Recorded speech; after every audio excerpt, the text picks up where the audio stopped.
ভাই আমি সরকার থেকে আইছি। আমি কি করুম? ভাই ধরেন আপনি এক জায়গায় বাইক নিয়ে ঘুরতে যাইতেছেন, হঠাৎ করে আপনার বাইক নিয়ে অ্যাক্সিডেন্ট করলেন, তো আপনি তখন সরকার থেকে টাকা পাবেন।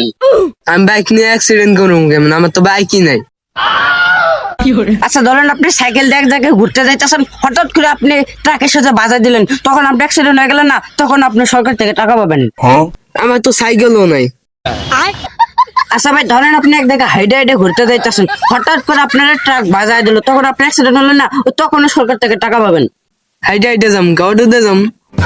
আচ্ছা ভাই ধরেন আপনি অটো দিয়ে যাইতেছেন, হঠাৎ করে অটোর অ্যাক্সিডেন্ট করে ফেললো, তখন আপনি সরকার থেকে টাকা পাবেন। যখনই অটো অ্যাক্সিডেন্ট হবে অটো তো লাভ দিব। আপনি যখনই অটো থেকে লাভ দিবেন, আপনি তো রাস্তা ভিতরে লাভ দিবেন, তো রাস্তা ভিতরে আরো অনেক গাড়ি চলাচল করবে না, তো ওই গাড়ি তো অ্যাক্সিডেন্ট করবেন, তখন আপনি সরকার থেকে টাকা পাবেন। তাহলে আমি রাস্তার সাইডে যাম গদর মেরে।